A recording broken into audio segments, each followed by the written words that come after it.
in the war against the invisible enemy. While we must remain vigilant, it is clear that our aggressive strategy is working, and very strongly working, I might add. New cases are declining throughout the New York metropolitan area. Cases in the Detroit and Denver metro areas are flat.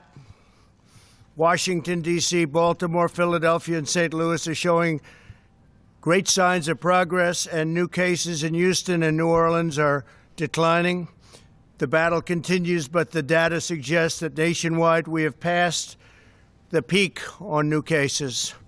Hopefully that will continue, and we will continue to make great progress. These encouraging developments have put us in a very strong position to finalize guidelines for states on reopening the country, which we'll be announcing. We're going to be talking about that tomorrow. We'll be having a news conference tomorrow sometime during the afternoon. We're going to be announcing guidelines, and we'll be talking about various states, and it's very exciting.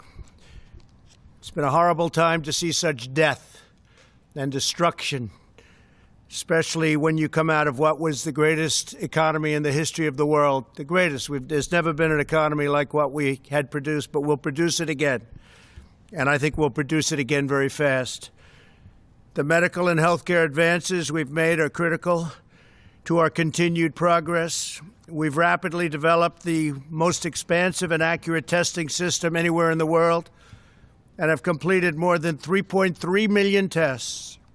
To date, we have authorized 48 separate coronavirus tests, and the FDA is working with 300 companies and labs to widen our capacity still further. Today, Abbott Labs announced that it has developed an antibody test that will determine if someone has been previously infected with the coronavirus and potentially developed immunity. It's a great test.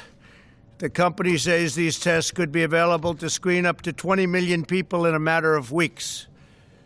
My administration is also distributing vast amounts of medical supplies to states across the country through Project Airbridge, which has been an amazing success. We have completed 44 flights, and these are flights of very, very large airplanes, massive cargo planes. 44 flights of critical supplies as of today, and an additional 56 flights scheduled in the near future. We have some very brilliant people working on this. It's logistically incredible what they've done. And we've also been working on this with the military. And these people have been, the genius of all of them together has been incredible to watch. In total, through all channels, the federal government has developed and delivered 39.4 million N95 masks, 431 million gloves, 57 million surgical masks, and 10.2 million gowns. We ordered 500 million masks, and they'll be coming shortly, and we've distributed 100 million masks. Following our use of the Defense Production Act, GM announced that its first ventilator has come off the assembly line in Kokomo, Indiana, great place. They did it in 11 days from start to finish, a remarkable testament to the ingenuity of the American worker. GM will ship over 600 ventilators this month alone, with thousands more to come, and we have other companies doing something similar. And I think they said that there's a brief clip that we have of General Motors sent to us by General Motors, and I think they might be wanting to play that for your benefit, please.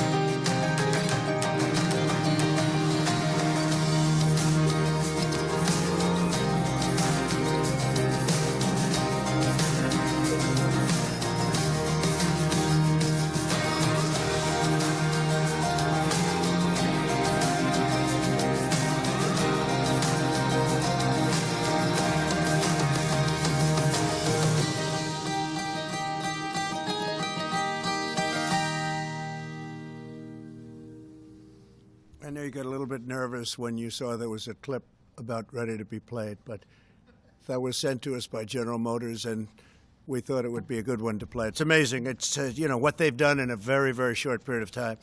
They're now making thousands of ventilators, and they're coming out of the factory very rapidly at a clip that nobody can even believe. But we have others also doing it, and these are very high-grade ventilators. So we're helping a lot of people, and at this moment, nobody needs them.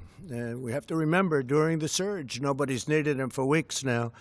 But we'll have them for stockpiles, and very importantly, we're going to have them for other countries because nobody's able to do things like we can do, and we're going to be able to help other countries that are having tremendous problems, to put it mildly. My administration is using every available authority to accelerate the development, study, and delivery of therapies, so important therapies, treatments, and ultimately what we want to come up with is a safe vaccine. But frankly, the therapies to me are the most important because it takes care of people right now. The vaccines have to be tested, so it takes a longer period of time. But we have some great potential therapies already, and we'll see how they're working. We'll be able to report on that, I think, over the next week or two. Tremendous progress has been made. At least 35 clinical trials of promising therapies are now underway. So 35 different genius companies. If you look at AIDS, if you look at Ebola, if you look at so many things, they've come up with the answers to so many things. You wouldn't have believed it, and we're very honored to be working with them.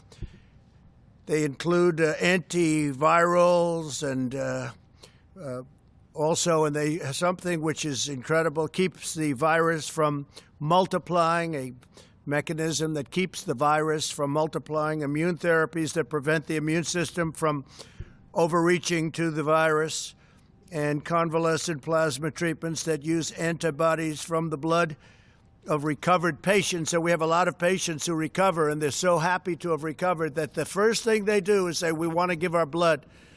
And they do that. It's incredible. We have thousands of people that are doing that. They recover. They feel they have an obligation because they've gotten such great care. And a lot of them didn't think they were going to make it.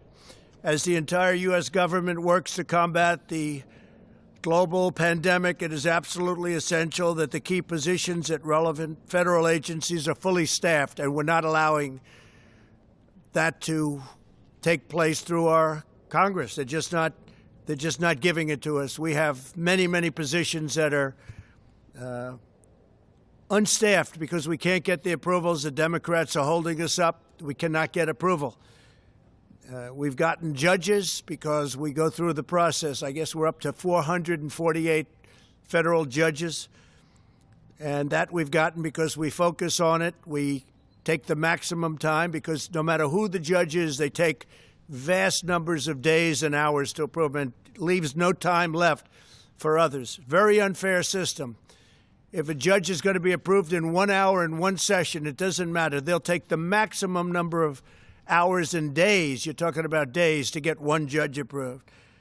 And we're close to 250 judges, but because of the way they're doing it, there's no time for anybody else. And many of these people have been waiting for 2.5 years. We have a couple that have been waiting for longer than that. There are currently 129 nominees stuck in the Senate because of partisan obstruction. Many are nominated for vacancies that must be filled to assist with the coronavirus crisis and the resulting economic challenges. And I've read over the couple of years, well, I didn't fill positions. I don't fill positions. In some cases, we don't need the position, and I'm all for that. But in many cases, you do, but we can't get them approved by the Democrats. They won't release them. The positions include the Director of National Intelligence, 2 members of the Federal Reserve Board of Governors, the Assistant Secretary of Treasury for Financial Markets of the United States, and the Undersecretary of Agriculture responsible for administering food security programs. And Sonny Perdue, who's going to be speaking today, is saying, please, can I have this man, can I have this particular person approved as soon as possible? He's been telling me that for a long time, and the Democrats won't allow it to happen. Again, every single judge, every nominee we have goes through maximum or at least they go through a long process. So it takes days and days, and there's no time left, and it's just a concerted effort to make life difficult. An example is Michael Pack.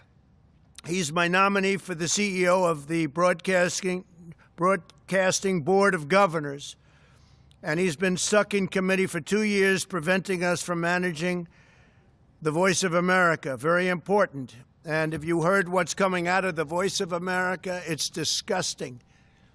What things they say are disgusting toward our country. And Michael Pack would get in. He'd do a great job, but he's been waiting now for 2 years. Can't get him approved. The Senate has left Washington until at least May 4th. The Constitution provides a mechanism for the president to fill positions in such circumstances. The recess appointment, it's called. The Senate's practice of gaveling into so-called pro forma sessions where no one is even there has prevented me from using the constitutional authority that we're given under the recess provisions. The Senate should either fulfill its duty and vote on my nominees, or it should formally adjourn so that I can make recess appointments. We have a tremendous number of people that have to come into government, and now more so than ever before because of the virus and the problem. We have to do it, and we have to do whatever we have to do. They've made it very, very difficult to run government. I don't think any administration has done anywhere near what we've done in 3.5 years. But every block, every week, they put up roadblocks. Whether it's Russia, or whether it's impeachment hoax, or whatever it may be, it's always roadblocks and a waste of time. If the House will not agree to that adjournment, I will exercise my constitutional authority to adjourn both chambers of Congress. The current practice of leaving town while conducting phony pro forma sessions is a dereliction of duty that the American people cannot afford during this crisis. It is a scam, what they do. It's a scam, and everybody knows it, and it's been that way for a long time. And perhaps it's never done before. It's never been done before. Nobody's even sure if it has, but we're going to do it. We need these people here. We need people for this crisis, and we don't want to play any more political games. I've been waiting for 2.5 years, 3 years for some of these people, and they're great people. They left law firms. They left jobs. They gave up everything to do it, and they've been waiting for 3 years, 2.5 years, 2 years, 1 year to get approved. It's ridiculous. And everyone knows they're going to be approved. But there's only so many hours in the day when you go through judges and you go through lengthy hearings on judges that they know should be approved immediately, and they could do it in one session, and they could do it in 1 hour. And instead it takes them many days. In order to advance the health and security of our nation and all nations, as we announced yesterday, the U.S. government has put a hold on funding to the WHO, World Health Organization, pending a review of the organization's cover-up and mismanagement of the coronavirus outbreak. Over the objections of the WHO, we took decisive action and early life-saving action to suspend travel from China. They didn't want to do it. They were angry that we did it. It was early on. They were angry that we did it. Took them a long time to realize what was going, but I have a feeling they knew exactly what was going on. Tragically, other nations put their trust in the WHO, and they didn't do any form of ban. And you see what happened to Italy. You see what happened to Spain. You see what happened to France. WHO's guidance had failed to control their borders at a very crucial phase, quickly unleashing the contagion around the world. That was a horrible, tragic mistake, or perhaps they knew. I'm sure they didn't know the gravity of it, but perhaps they knew. Because if they knew the gravity, that would be an even worse offense. To ease the economic pain of millions of American families, we've now processed $300 billion in loans to more than 1 million small businesses through the Paycheck protection program. This action has saved millions of American jobs. It's been an incredible success, and they want to replenish it now. But again, the Democrats don't want to do that. This is money that goes to the workers of our country. Phase one was $350 billion, and now phase two, we want to do $250 billion. This goes to workers, and it goes to small businesses, so we can save all the small businesses around our nation. Mike McFarland from Nebraska recently said this historic relief has been a godsend for his small factory and the 136 Americans who work there. Save those jobs.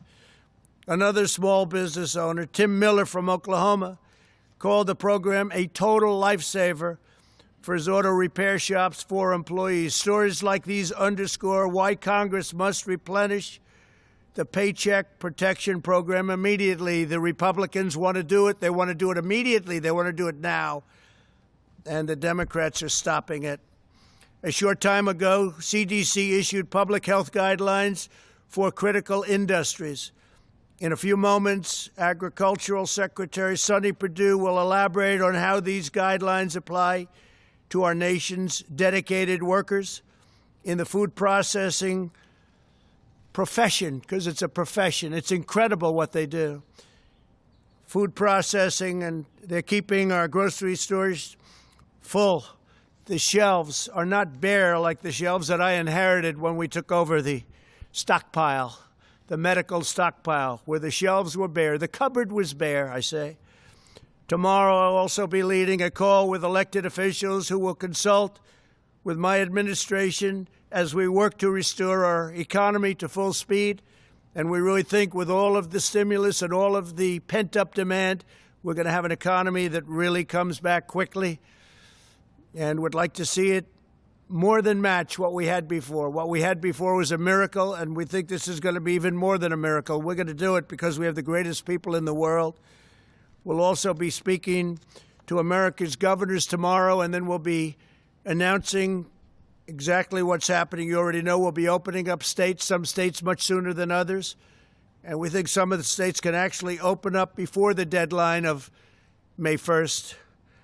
And I think that that will be a very exciting time indeed. Governors are looking forward. They're chomping at the bit to get going. Again, not all states are the same. They're very different. Some are having very little problem. Some have done such a good job that they have very little problem, and they're ready to go. So Vice President Pence and I will be speaking with the governors tomorrow. We'll be discussing procedures. Today I spoke with the leaders of many of our nation's most renowned companies and organizations on how to achieve the full resurgence of the American economy. My discussions included top leaders in health and health care, transportation, technology, financial services, food, beverages, hospitality, real estate, retail, agriculture, construction, energy, labor, manufacturing, and sports industries. We want to get our country open again. We want to have our sports leagues open. You want to watch sports. It's important. We miss sports. We miss everything. We want to get back. These experts and innovators provided extremely productive feedback on how to safely reboot our economy. They gave us a lot of great ideas. We spoke to a lot of very, very smart people. The highest of the high tech. The level of IQ on some of those calls was about the highest you've ever seen on a phone call, that I can tell you. But we have a lot of great thought went into those calls, and a lot of questions came out, and also statements, very strong statements as to what they recommend. I think it was a great day. We did a lot of calling with a lot of very prominent people, but more importantly, very smart people and people that love our country. They talked about the vital importance of our wide array of relief measures to address the present crisis, and they provided valuable insights on how to move forward, including on the role of protective gear, where we have tremendous amounts of protective gear coming in, robust testing, and the future use of therapies and treatments. They also underscored the crucial importance of strong supply chains and communications infrastructure. We're talking about infrastructure for the middle of our country. We're talking about broadband and things that they frankly don't have and haven't had for a long time because a lot of politicians forgot about them. Can't forget about them. They're really the heart and soul. Can't forget about them. And we're talking about the telemedical. It's a new thing, and it's incredible what they've been able to do. This is an industry that's just growing, but it's grown by leaps and bounds over the last 5 weeks. People are learning so much. Without the ability to see a doctor, they're learning so much, and a lot of good things are happening. That's something that's really, going forward, I think, going to be very important for our country. As we've seen throughout our proud history, America is never greater than when our people are working in unison toward a common goal. That's what's happening right now. We'll go ahead, we'll forge an even brighter future today than we had, and we'll be, along with other nations, hopefully, we're working with other nations, we'll be the comeback kids, all of us, all of us. It's incredible what's going on. I'm very proud of the people of this country. I'm very proud of the people I spoke to today. These are truly great, brilliant people, and we've gained tremendous insight. So tomorrow's going to be a very big day. We're going to be speaking with the governors. We'll have some information on some openings. And again, we'll have some openings that will exceed our expectations, and they'll be safe, they'll be strong, but we want to get our country back. We want to get our country back, and we're going to do it, and we're going to do it soon. With that, I'd like to ask Dr. Birx to come up and say a few words, and then Secretary Sonny Perdue, and then Vice President Pence. Thank you very much. Thank you. Thank you.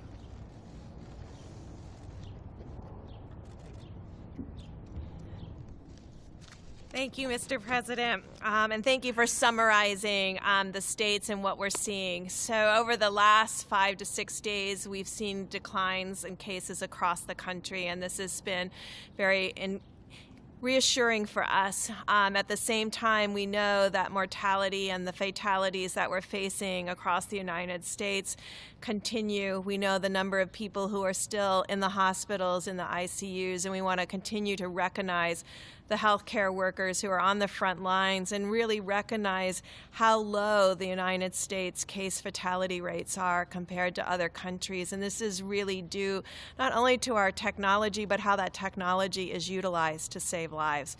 At the same time, I'm inspired by the American people who continue social distancing. These cases continue to decline because of the strong work of the American people. Also wanted to let you know that we do have 9 states that have less than 1,000 cases and less than 30 new cases per day. So we're looking at states and metro areas as individual areas. We talked before how each of these curves are different. Each of the cases' experiences are different. We have some states like California and Washington State, Oregon, that never really had a peak because of so much work that their populations did to decrease and keep the new cases down. So each of these individual states and individual metros are being studied very specifically. I do want to highlight, and we are remaining concerned, and we've been having discussions with Rhode Island. Rhode Island and Providence are in a unique situation. First, they had increasing cases from the New York City area, and now they have new increasing cases from the Boston area. They're caught between 2 incredible hotspots in the country. They're doing an extraordinary job. They're caring for the individuals in the front lines, but Providence continues to have new cases. And we do continue to work with specific states that have specific outbreaks related to individual occurrences. I will just remind the American people again, this is a highly contagious virus. Social gatherings, coming together, is there always a chance that an asymptomatic person can spread the virus unknowingly. No one is intending to spread the virus. We know if you are sick, you will stay home. But to all of you that are out there that would like to join together and just have that dinner party for 20, don't do it yet. Continue to follow the presidential guidelines. We really appreciate the work of the American people. We see as a country we're improving. We see as metro areas we're improving. We see as communities, as counties, and as states we're improving. But that also still requires everyone to continue to social distance. And in the end, we do have states that have very few cases and very few new cases. And so these are the ones the President is referring to that have been silent, relatively silent throughout this epidemic and pandemic that many of us have faced. And so these are the groups we're working with very specifically, and each of these governors and each of these mayors will have to make decisions after generalized guidelines are put out so that they can do what's best for their communities. They are at the front line. And I wanted to conclude by really thanking my PEPFAR teams around the world who have been working tirelessly throughout the world to ensure that Africa and Asia doesn't experience this level of infections that we have seen here. They've turned over their capacities from their embassies. Our U.S. hires throughout the world, our ambassadors, are still on the front line with our local staff, working with ministries of health to confront this virus around the globe. And I assure you that they are continuing to invest in the health structures, the laboratory, and the frontline care to ensure that all of the work that we have done against TB, HIV, and malaria continues, but that we use our capacity, our laboratories, our clinics, our hospitals that have been built by the American people and the generosity of the American people to really combat this COVID-19 around the globe. Thank you. Thank you very much. Thank you, Doctor. Sonny, please.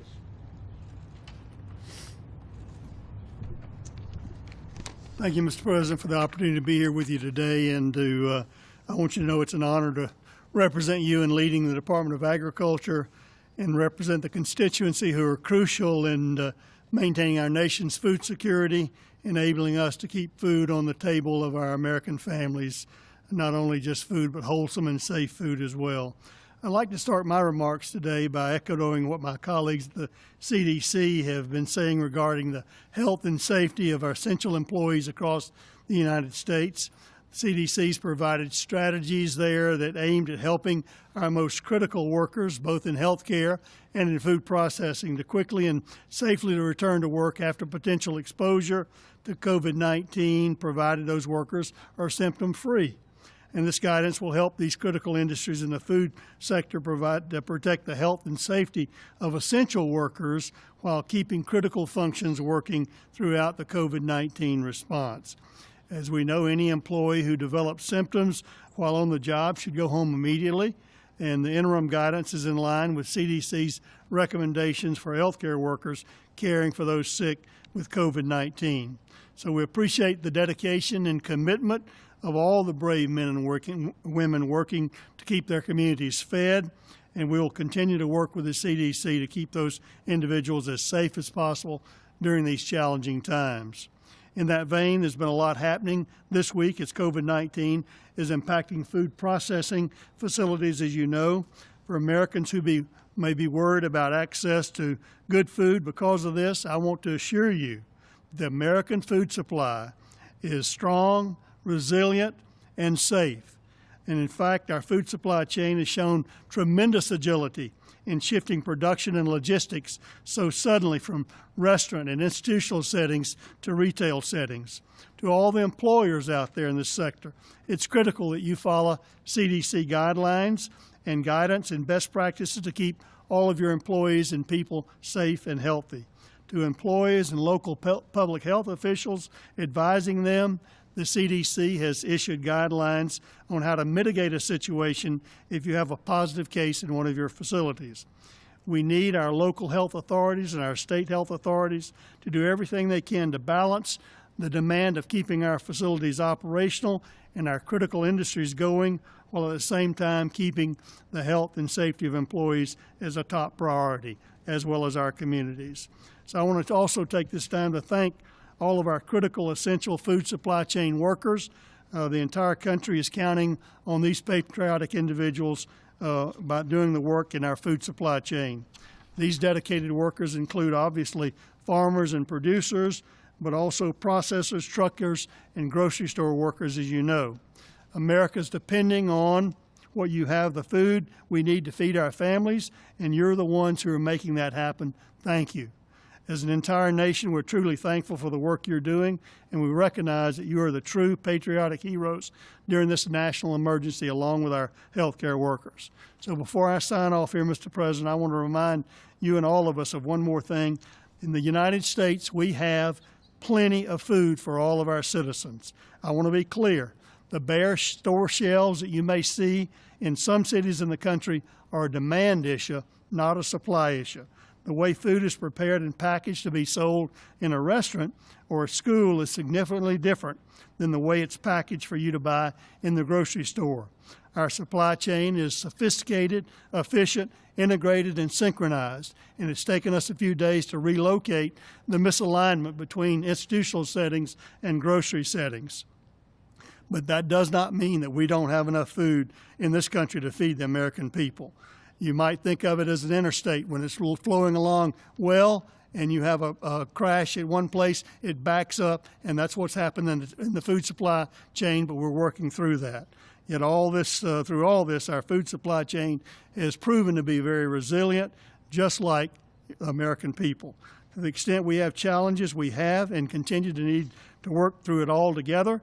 And we can and we will get through this with a whole of American approach, Mr. President, the critical partnership between state and local health officials, management of companies, and the employees. And we will meet any challenges we face by working together.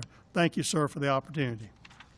Thank you very much. And before the Vice President comes up, I just wanted to say, speaking of Sonny, China has paid us billions of dollars, many, many billions of dollars in tariffs, which we've distributed some to the farmers because they were targeted. We have many billions of dollars being held by Sonny, and I've told him to distribute much of that money to the farmers. Our farmers were targeted, and now they're benefiting by the amount that they were targeted. And we are very honored to do that. And, Sonny, you're going to start that process very soon. You'll let the farmers know.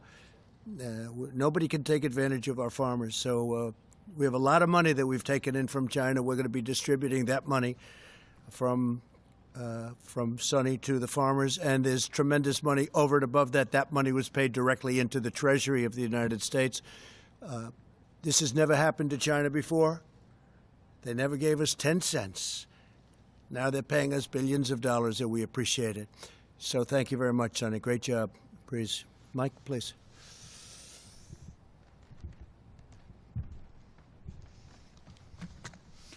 Thank you, Mr. President. The White House Coronavirus Task Force met today. It was reported to us that we've conducted and completed 3,324,000 tests across the nation. More than 619,000 Americans have tested positive. But as you reflected yesterday when we welcomed coronavirus survivors here to the White House from across the country, some more than 45,000 Americans have fully recovered. Sadly, we mourn the loss of more than 27,000 of our countrymen. Our hearts are with their families and with the families of all of those that continue to struggle with the serious consequences of this illness. But as Dr. Birx just reflected, despite the heartbreaking losses, we're getting there, America. Because of the efforts of people all across this country to put into practice the President's coronavirus guidelines, because of their adherence to the direction of state and local authorities, as Dr. Birx just reflected, we see great signs of progress from the West Coast to the East Coast. President Trump has directed our team to develop new guidelines that will be presented tomorrow to our nation's governors and released to the American people thereafter. The American people will be encouraged to know that as we stand here today, 24% of the counties of this country have no reported coronavirus cases. In fact, half of the states in America have less than 2,500 cases per state. This is a great tribute to the efforts by the people of those communities. But as the President suggested, when we unveil the guidelines that the team has been working to present tomorrow to our nation's governors, we're going to reflect on the fact that, as the President said, there will be areas of the country that will require continued mitigation and strong efforts, and there will be other areas of the country that will be given guidance for greater flexibility. The President has so directed our team. When we think of more than 619,000 Americans having tested positive, more than 45,000 having recovered, we wanted to announce today that the FDA recently announced efforts to facilitate the development and access to convalescent plasma. Mr. President, you've spoken about this. People who have recovered from the coronavirus have antibodies in your bloodstream that can attack the virus. The Mayo Clinic today is working with the Red Cross to make sure that coronavirus patients have access to the convalescent plasma treatments, and over 1,000 institutions across America have already joined this program. And we want to urge every American who has recovered from the coronavirus for at least 2 and preferably 4 weeks to contact your local blood or plasma donation center and arrange to donate. It's one more way that the American people can do their part and step forward, and thousands have already done so, and we know that tens of thousands will join them. On the subject of supplies, Mr. President, I'll be very brief because you detailed a great amount. As the President mentioned, the air bridge has completed 44 flights, 56 more are scheduled. But on the subject of facial masks, which are so important for the protection of critical infrastructure, I'm pleased to report that the average daily delivery through the commercial network through our air bridge is 22 million facial masks coming into the marketplace. The average inventory in the network over a 7-day period is 80 million masks. And FEMA is actually working as we speak to move facial masks to priority infrastructure, food supply, first responders. There'll be 6.5 million masks that go out before the end of this week, an additional 20 million before April the 20th, and then we'll be adding 6.5 million each and every week. At the President's direction, we're going to ensure that all of those that work in food supply, all of those first responders, have access to masks, and we're increasing those every day. Finally, I know I speak for the President when I say how proud we are of all of our healthcare workers across the country, and how proud we are of the men and women in uniform, our medical professionals who have been deployed across the nation, literally by the thousands. In fact, as we stand here today, 576 doctors, nurses, and other military medical professionals have been deployed to 13 hospitals across the nation, 10 in New York, and 1 in Connecticut, Texas, and Louisiana each. And as the President reflected a few days ago, because we happily did not have the demand on the Javits Center and on the comfort in New York City, at the President's direction, we have deployed doctors and nurses from those 2 facilities to hospitals. In fact, the President and I were just speaking to Mayor de Blasio just before we came out, and he expressed his great admiration and appreciation for the relief that these medical military personnel have provided to incredibly dedicated people in our hospitals. 258 medical personnel just yesterday were deployed off the ship and out of the Javits Center into New York. With that, Mr. President, I'll step aside, but it's remarkable to think of all that we've accomplished over the last month since you first issued the presidential guidelines for America. The truth is, because of what the American people have done over the last 30 days, we are slowing the spread. We are ensuring that every American family would have access to the health care that we'd want any member of our family to have, with the greatest health care professionals in the world. We're saving lives, and we're healing our land. And so we want to thank the American people for all you have done. And tomorrow we'll be presenting a new guidance to the governors of this country about how we build on our progress and reopen America in a safe and responsible way. Thank you, Mr. President. On the recess appointment, Mr. President, if I could. Mr. President. Steve, please. You mentioned the possibility of adjourning both chambers of Congress. Could you explain what you meant by that? Very simple. If they don't act on getting these people approved that we need, because of we need them anyway, but we especially need now because of the pandemic, we are going to do something that will be something I'd prefer not doing, but which I should do, and I will do if I have to. Caitlin, go ahead. for you. One, on a call with business leaders today, they said testing has got to be ramped up significantly before they feel comfortable reopening their stores, their restaurants, Sure. and whatnot. Isn't that what health officials and state governors have been? That's what I want to. We have great tests, and we want the states to administer these tests for the most part, but we're standing behind them. We have great tests. We've done more testing now than any country, as you know, in the world by far. We have the best tests of any country in the world. Nobody has the quality of tests.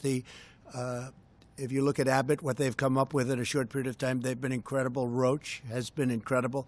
We have the best tests in the world, and we will be working very much with the governors of the states. We want them to do it. We're not going to be running a parking lot in Arkansas. We're not going to be running a parking lot where you have a Walmart, which has been great, by the way. Walmart has done a fantastic job, but where you have a testing center and running that from Washington, D.C. The states are much better equipped to do it. But we'll be working with the states. We're standing behind the states. We're going to work very closely with the governors in terms of that, getting additional equipment. It used to be 3-4 weeks ago, 2 weeks ago, could we get more ventilators? More ventilators, right? And we got them ventilators, and you don't hear that anymore. It's been pretty amazing what we've been able to do. Yeah, go ahead, John. Walmart. A lot of those testing centers are still for first responders, healthcare workers who have symptoms only. When is it going to be widespread enough to where these companies can feel comfortable being open? Will that? Well, I think the companies will determine that, and the governors will determine that, and the federal government will do. And if we're not happy, we'll take very strong action against a state or a governor. If we're not happy with the job a governor's doing, we'll let them know about it. And as you know, we have very strong action we can take, including a close down. But we don't want to do that. We're working with the governors, and we're working closely with the governors. The relationship has been very good. Vice President has had a lot of conversations over the last 2 weeks with either 50 or almost 50 governors on every conversation, and they've been really positive conversations. We have the right to do whatever we want, but we wouldn't do that. But no, we would have the right to close down what they're doing if we want to do that. But we don't want to do that, and I don't think there'll be any reason to do that, but we have the right to do that. Steve, go ahead. Go ahead. You got me already. Mr. President, why did you have your name added to these coronavirus relief checks? Well, I don't know too much about it, but I understand my name is there. I don't know where they're going, how they're going. I do understand it's not delaying anything, and I'm satisfied with that. I don't imagine it's a big deal. I'm sure people will be very happy to get a big, fat, beautiful check, and my name is on it. Yeah, go ahead, please. Mr. President, Go ahead, please. presidents never Please. did this. Why are Please, go ahead. Thank you, Mr. President. Dr. Birx just said that Rhode Island is seeing an increase in cases from people that are coming from Boston and New York. You just said you'd like to reopen some states before May 1. How will you stop a second spike in cases if people are traveling between states? How will you control the flow of people? Well, the governors can control that flow, as an example. In fact, I just saw a little while ago it was reported that certain borders are being controlled already by states. They're starting to take control of their borders, which is good. So they'll be controlling. They may do testing for people wanting to come in. I'd read that about Rhode Island, so they have to watch it. They have to be very careful. Yeah, please, in the back. Thank you, Mr. President. About reopening the country again, you said, along with other nations, what form would it take? Are you considering also relaxing the border between Canada and the U.S.? So our relationship with Canada is very good. We'll talk about that. It will be one of the early borders to be released. Canada's doing well. We're doing well. We'll see. But at some point, we'll be doing that. In the meantime, nations that are heavily infected, we have a lot of nations that are heavily infected. Some are getting better. Some are still on the way up, unfortunately. We're keeping very strong borders with those nations. But with Canada, we are talking about different things. Yeah, please. Mr. President, you said the evidence suggests that nationwide we have passed the peak on new cases. What's your evidence for that? What are the numbers Well, saying? all we're doing is looking at the numbers. We're looking at our graphs. We're looking at our models. We're getting a great response from Deborah and from Tony and from many of the professionals that are working. We have great professionals working with us. And I think based on that, we're doing very well. Based on that, it looks like we're headed absolutely in the right direction. But some states are looking at other states and they're saying, I can't imagine what they're going through because they're not in that position. They're in very good shape. I would say that we have 20 states at least, but you really have 29 that are in extremely good shape. You have others that are getting much better. And I think with almost few exceptions, you have every state that is either doing better or on the way to doing better. Yeah, please. Yeah, go ahead. Yeah, thank you, Mr. President. On your threat to adjourn Congress, clearly you have the power, Article 2, Section 3, but that'd be quite radical to do. Earlier last month, you were in the Oval Office, talked about now is not the time for partisanship. How will that act lower the partisanship in this town, and could it potentially hinder your ability to get something done on coronavirus? Well, look, it's been a very partisan government for a long period of time, not just this administration. You can go back into the last two administrations. You've seen a lot of partisanship. And even now, you would think that we wouldn't have, as an example, with the paycheck plan. That's going so well. It's so smooth, so beautiful, almost without a hitch. All of that money is being distributed to small businesses. They're giving it to their employees. It's keeping them ready, viable, so when we open. And now it's been so good that it's almost depleted, and we want to replenish it, and we can't get the Democrats to approve it. And that's a program that they and everybody else admit that are great. So you do have partisanship. We have been trying for years to get people approved for positions. People have left. One man left a law firm. One man left a big chain. He was a very successful executive. He left. It was 2 years ago. We have people that have been waiting for 3 years, and we can't get them approved by the Democrats in the Senate because they're taking so long to approve our judges. Now, I have to tell you that I'm totally in favor of what Mitch is doing with judges, because that always seems to be a priority, and it's a very important priority. I think it's one of the great trademarks of this administration. We've approved record numbers of federal judges and appellate judges and 2 Supreme Court judges. But rather than approving somebody who's highly qualified, somebody that everybody knows is going to be approved, rather than going quickly, they take the maximum amount of time, whatever that time may be. And what they're doing by doing that is taking days to approve somebody that could be approved in a quick vote. People that get phenomenal reviews in committee are going maximum number of hours. And what they do is there's only so many hours in a day. Now, we could have said, let's stay. I would have been in favor of that. They didn't choose to do it. But I have a very strong power. I'd rather not use that power. But we have way over 100 people that we very badly need in this administration that should have been approved a long time ago. And one of them is the head of Voice of America. If you look at what they're doing and what they're saying about our country, it's a disgrace, the people that are running that. We have somebody that's really good, really talented, and that loves our country. And I want to get these people approved. That's one of many. We have professionals. Sonny, you've been waiting for, how long have you been waiting for the man that we're talking about coming in? 2.5 years. So Sonny Perdue just happens to be here talking about something else. So you've been waiting for one of the most important positions as Secretary of Agriculture is the position. It's distribution. We need it now. We're talking about shelves. We're talking about cupboards. He needs it. He's been waiting. He didn't know he was going to get this question. You've been waiting 2.5 years. The person is exceptional. That person left a very good job. And it's embarrassing to me. He'll say, do you think you'll get that man approved? He's been saying that to me for a long time. It's because of the Democrats. And what we're doing is, and I think anybody here would do it, judges are a priority. A federal judge who's going to sit for 50 years, potentially, a young judge going to be sitting for, that's always going to have to be a priority. But because they're taking so much time and approving they're trying to put us through the mill. That's when you talk about partisanship, and it's never, ever happened before. You can look at every administration in the history of this country. Nobody has ever had hundreds of people not approved after 3.5 years. Go ahead, please. The timeline for that, though, if Congress doesn't act by when, do you have a date? They know. They've been warned, and they're being warned right now. If they don't approve it, then we're going to go this route. And we'll probably be challenged in court, and we'll see who wins. But when the court hears that we aren't getting people approved, as Sonny would say, for 2.5 years for an important position that we need because of this crisis. We needed these people before, but now we really need these people.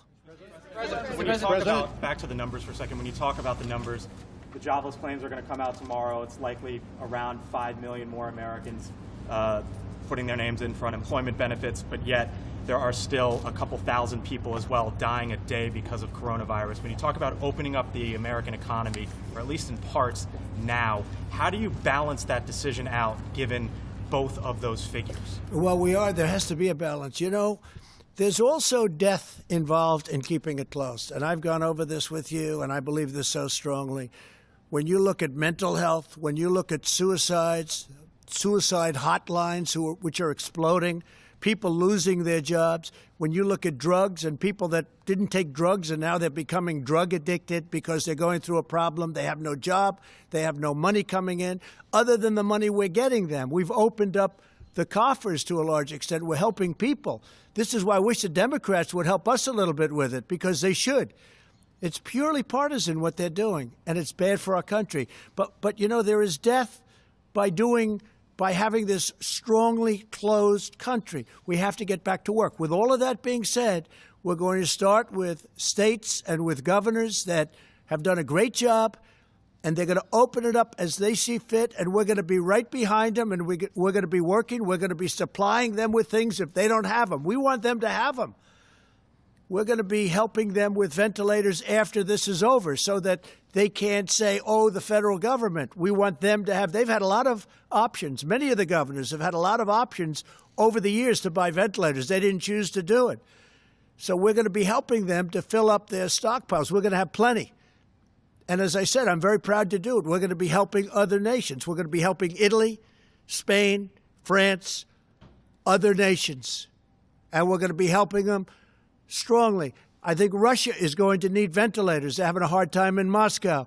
We're going to help them. We're going to help other countries that need ventilators. We're going to have a lot. You see it with General Motors. You see it with other companies that are producing. We're going to have hundreds of thousands of ventilators, and it's a great thing to have. Yes, in the back, please. Is anybody freezing? You know, it's very cold out here, so we can leave early, right? Okay, a couple of more. Go ahead, please. Why do we have 20% of the world's deaths from the coronavirus and we're only 4% of the world's population? Well, you don't know what you have. Do you think you're getting honest numbers from some of these countries? Do you really believe those numbers in this vast country called China, and that they have a certain number of cases and a certain number of deaths? Does anybody really believe that? Here's the story. We report everything. We're reporting the cases, and our reporting is good. We're reporting every death. In fact, I see this morning where New York added 3,000 deaths because they died, and they're now saying, rather than it was a heart attack, they're saying it was a heart attack caused by this, so they're adding. If you look at it, that's it. And everything we have is documented, reported. And what they are doing is, just in case, they're calling it this, and that's okay. That's okay. But we have more cases because we do more reporting. We have more cases because everything is down. But does anybody really believe the numbers of some of these countries that you've been watching and you've been reporting on, and then it's like they didn't have the big thing? There have been some really, really bad, heavily in really some countries that are in big, big trouble, and they're not reporting the facts. And that's up to them. All I know is we report the facts, and we're a country that's getting better. John, go ahead. Mr. President, multiple sources are telling Fox News today that the United States government now has high confidence that while the coronavirus is a naturally occurring virus, it emanated from a virology lab in Wuhan, that because of lax safety protocols, an intern was infected, who later infected her boyfriend, and then went to the wet market in Wuhan, where it began to spread. Does that correspond with what you have heard from officials? Well, I don't want to say that, John, but I will tell you more and more we're hearing the story, and we'll see. When you say multiple sources, now there's a case where you can use the word sources, but we are doing a very thorough examination of this horrible situation that happened. Go ahead, please. In your many conversations with President Xi, Mr. President, did you ever discuss with him State Department concerns about lax safety protocols that had been reported to the State Department from the embassy in Beijing about that laboratory? I don't want to discuss what I talked to him about the laboratory. I just don't want to discuss it. It's inappropriate right now. Please, go ahead in the back. Tim Alvia from Channel 9 Australia. There have been calls in our country for Prime Minister Scott Morrison to make funding for WHO conditional on reforms to the organisation. Wanted to get your thoughts on that, and if you had any advice for Mr. Morrison. Look, I feel very badly about the World Health Organization, but it's been a tool of China. It's been, as I say, totally China-centric. You take a look at everything that's happened, they've been wrong. I was all for it at the beginning. What do I know? I walked in, I said, World Health Organization, isn't that wonderful? And then you start to see all the mistakes. They didn't want us to close our borders to China, to Wuhan specifically. They didn't want our borders closed. You take a look, Mike was there, we're all there, and they're criticizing me for closing the border. I did that very early. By the way, I did that very early while Nancy Pelosi was trying to have in San Francisco parties in Chinatown, because she thought it would be great. She wanted to show that this thing doesn't exist. These are people, I'll tell you, we have some politicians on the other side that don't know what they're doing. If you look at timelines, you got to look at some timelines. But the World Health Organization, just like the World Trade Organization, I'm telling you, I call them, they have been treating the United States for decades so badly, and they've been so in favor of China. China took off when it joined the World Trade Organization, because of what's happened. Think of it. They're considered a developing nation, and because they're and we're not. Well, we're a developing nation too in my book, okay? We're developing too. But the fact is, we have been treated so badly by these organizations, and believe me, I'm looking at that one too. We're winning a lot of lawsuits right now that we never won before in the past. We're winning a lot of money that we never won in the past. That's with the World Trade. But with the World Health Organization, what's happened there is a disgrace. Here's the other thing. We pay $400 to $500 million a year. China's paying $38, $39, and $40 million a year. And it's like they control this group. I could do that too if I want to devote full time to it or have some very capable people dealing with Dr. Tedros, okay? I could do it too. I could do very well with that. But there's something going on. There's something going on that's very bad. Now, the $500 million that we save, we're going to make a determination over a little period of time. But they're going to either have to make massive changes. I don't even know if they're going to be able to do that. Or we're going to give money to people. We want to help people. You know, what we do in Africa with AIDS, people have no idea what we do. And the money we spent. We were talking about it the other day, Doctor. We are spending billions of dollars to help people. In the case of one that Dr. Birx is very much involved in, AIDS, billions of dollars. And you know what? It's a great thing. Nobody talks about it. Nobody gives us credit. We do that, and we do it very directly. But we're spending billions of dollars to help people live, and all over the world. But we're spending $500 million to the World Health Organization, and there's something very bad going on. And you know what? I've gotten very much involved. It's been going on for a long period of time, and we don't want to be the suckers anymore. So it's cold out. We will talk to you tomorrow. Big day tomorrow. Very big day. Thank you. President, if Dr. Tedros is removed, would you change your mind? That's a good question.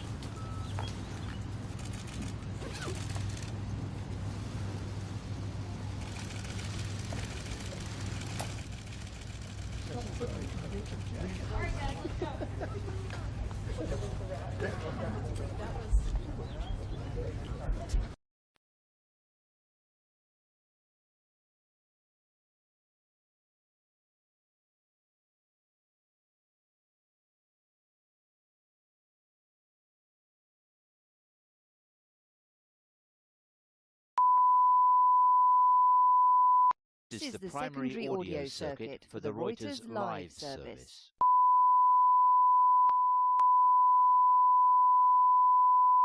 This is the